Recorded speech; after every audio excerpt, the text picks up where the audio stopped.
She walked in just after sunrise. I heard the door, then the uneven steps down the hallway. She slipped into the bedroom like she'd just gone out for milk. The smell hit first. Alcohol. And cologne I didn't own. Long night with the girls. You were asleep, right? I kept my eyes half closed. Yeah, I said. Let's say so. She climbed into bed without another word. 10 minutes later, she was snoring. I lay there, staring at the ceiling, and started making a plan. Chapter 1, 2:45 a.m. It started 3 hours earlier. I woke up at 2:45 and reached across to an empty side of the bed. Nicole wasn't there. The apartment was silent. I sent one text. Hey, you okay? Where are you? 30 seconds later, my phone rang. Her voice came through loud, sharp, already angry. Are you serious right now, Marcus? You're checking up on me again? God, you're so clingy. I sat up, still half asleep. I just woke up, and you weren't here. I wanted to make sure you were safe. No, you wanted to control me. You always need to know where I am. You suffocate me, Marcus. I can't breathe with you always watching. Nicole, it's almost 3 in the morning. I asked one question. You never trust me. You hover. You question everything. I need space. I can't do this. Her voice kept rising until it cracked. Then she hung up. I sat there, holding the phone, listening to the silence settle back over the room. 3 years together, 1 year in this apartment. The lease was in my name. Most of the furniture was mine. Lately, I'd been covering nearly every bill while she drifted through job searches and late nights out.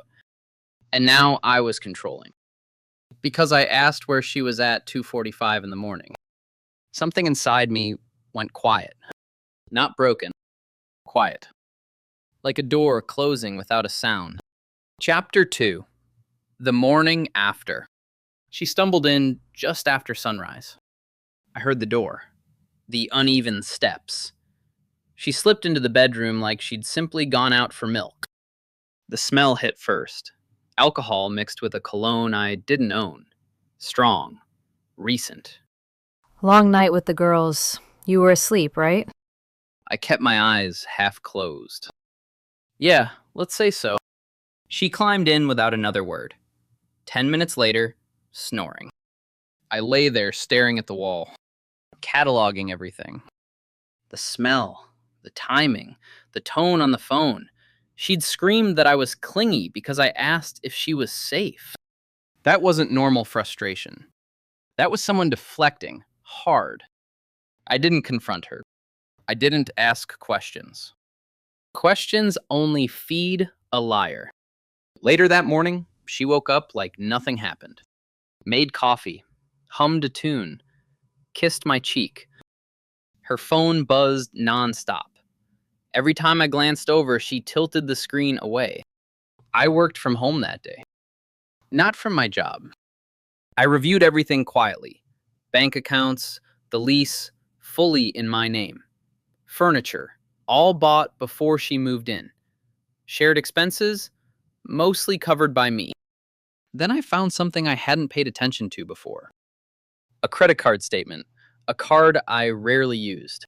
Charges from nights she said were girls' nights.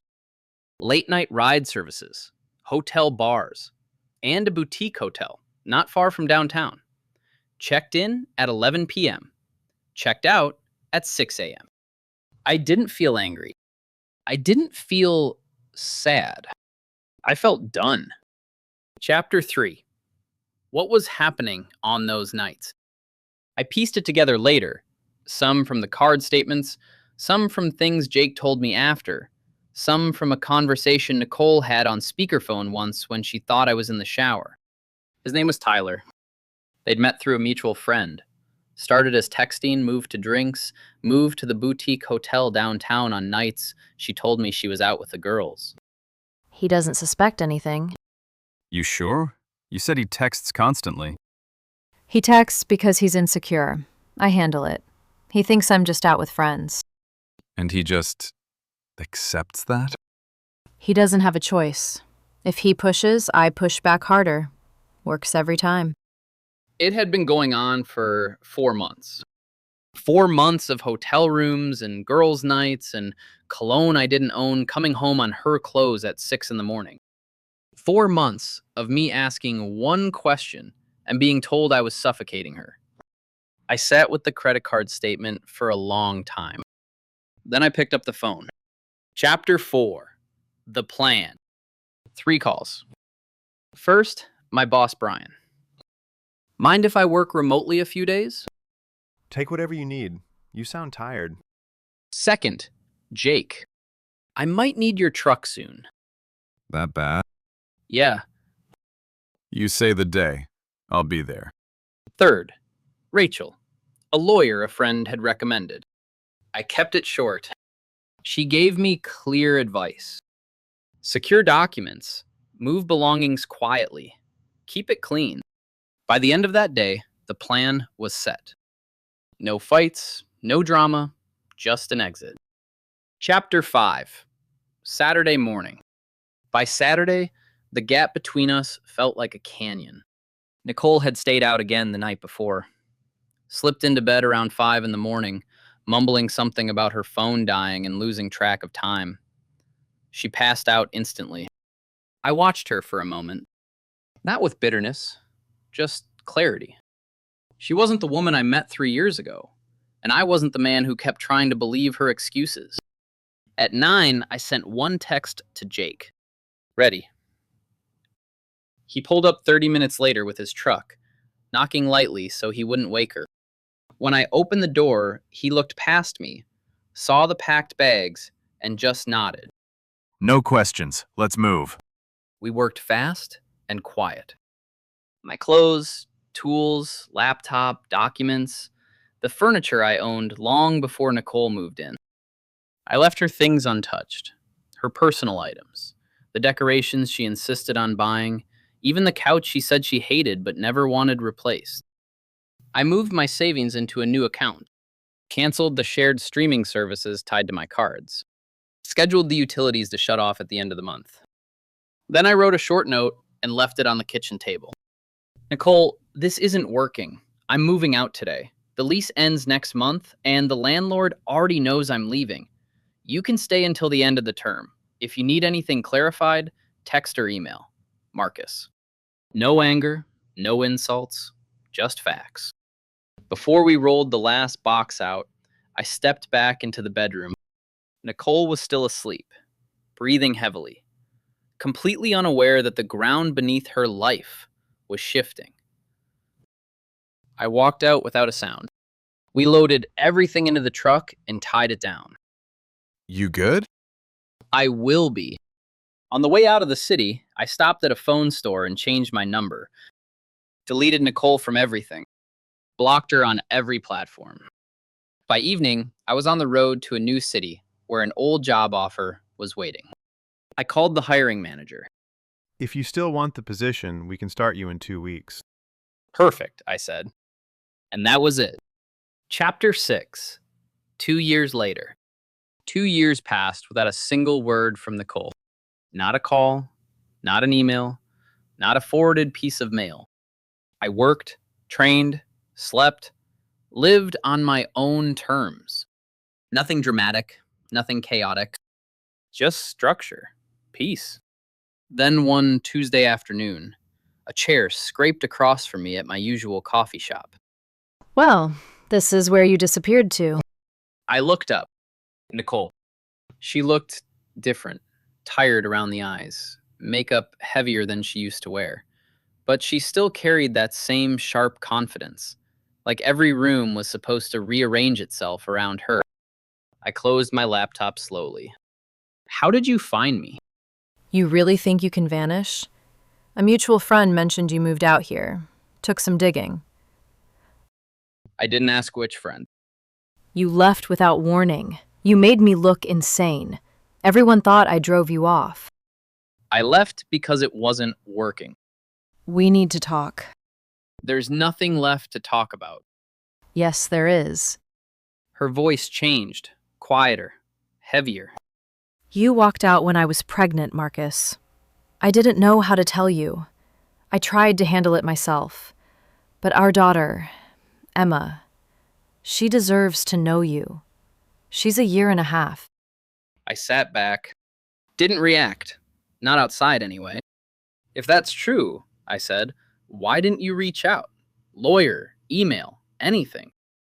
I was hurt and scared, and you blocked me everywhere. Do you know what that did to me? I had no support, none. If Emma is my child, I said, we'll do a paternity test. If I'm the father, I'll step up. If I'm not, this conversation ends today. Her eyes narrowed. You'll regret walking out on us. I didn't answer. I'd heard that line before. Chapter 7. The Test. 3 days after the coffee shop, Nicole sent me an address. A walk-in clinic with a cartoon logo and a website that looked like it had been built in an afternoon. I called Rachel. Don't go to any cheap clinic, Marcus. You need a certified lab, so the results hold up if she tries anything legally. I'll email you 3 approved places. 10 minutes later, I had the list. I texted Nicole. I'm not using that place. Pick one of these 3 accredited labs. Her reply came fast. There you go again, controlling everything. You haven't changed at all. Then, You owe Emma the truth. then, Be a man for once. I didn't answer the insults. I sent one final message. Official clinic or no test? She called 5 times. I ignored every one. Finally, she agreed to the 3rd lab on the list. Saturday morning. I arrived 15 minutes early. Clean waiting room, proper paperwork, nurses who knew what chain of custody meant. Nicole walked in 10 minutes late, holding a small girl by the hand. Emma. A man followed quietly behind them. Tyler. He didn't look at me, just kept adjusting his jacket, nervous. Nicole crouched down to Emma's level. This is someone we need to talk to, okay, sweetheart? The child looked confused, hid her face. When the nurse tried to do the swab, Emma started crying. Real fear. Emma, stop it. Open your mouth. Tyler winced, but said nothing. They finally got the sample. I took mine without a word, signed the papers, stepped outside. Nicole followed me into the parking lot. When this proves you're the father, you're going to pay for the last year and a half. I'm done struggling alone. I looked her dead in the eye. If the test says she's mine, I'll take responsibility. Legally, not through threats. 3 days later, the email arrived. Probability of paternity, 0%. Emma was not my child. I forwarded it to Nicole. No explanation. No message. Just the truth she claimed to want. Chapter 8. The Lawsuit. The moment Nicole received the results, my phone lit up with calls from numbers I'd never seen. I picked up one, just once. You paid them off. You think I'm stupid? That test is wrong. It's a certified clinic, I said. The result stands. You're not getting away with this again. The line cut. I blocked every new number as it came in. A week later, a process server showed up at my office. Nicole was claiming emotional damage, financial hardship, and abandonment during pregnancy. She wanted compensation for therapy, missed work, and pain caused by my disappearance. I called Rachel immediately. This is weak, but we'll respond properly. Send me everything you have. We built the case step by step. The paternity results, bank statements proving I covered most expenses, the credit card charges, hotels, bars, rides, all on nights she claimed were girls' nights. In court, Nicole arrived in a plain dress, hair tied back, eyes red like she'd practiced crying on the way in. Tyler sat behind her, arms crossed, jaw tense. Her lawyer painted a picture of a controlling boyfriend who monitored her every move and vanished when she was carrying his child. The judge asked, "Did your client attempt to contact the defendant through legal channels, email, certified letter, anything?" Her lawyer shifted. "No, Your Honor." "Did she attempt to confirm paternity through a legitimate clinic before filing this claim?" Silence. Then Rachel presented the timeline. Clean, simple, documented. The judge leaned back, unimpressed. "Case dismissed. Miss Wright will pay the defendant's legal fees." Nicole's face collapsed. I don't have that kind of money. "That," the judge said, "is not his problem." Outside the courtroom, she stepped in front of me. You ruined my life. You left me with nothing. You think you won? I met her eyes. "I just stopped letting you use me." She froze. Then I walked away. Chapter 9. After. Nicole never paid the court-ordered fees. Rachel told me later she filed for bankruptcy within 3 months. It didn't surprise me. Through a mutual acquaintance, I heard the rest in pieces. After the lawsuit collapsed, Nicole moved back to her parents' house, bounced between part-time jobs, broke up with Tyler after a string of arguments. Some said he caught her lying about money. Either way, he was gone. Emma stayed with Nicole's mother most days. People said the little girl was sweet, quiet, and brighter than the chaos she was born into. None of that was her fault.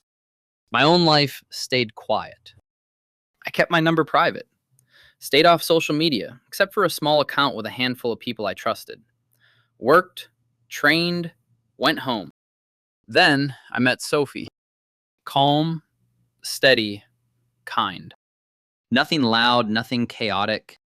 When she stayed late at work, she texted. When I asked where she was, she answered.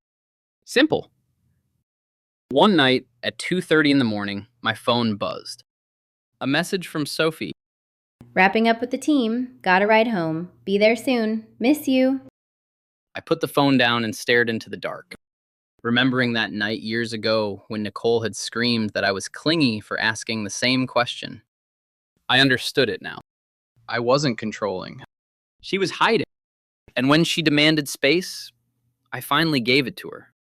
Permanently. That's where this story ends. Thank you for listening.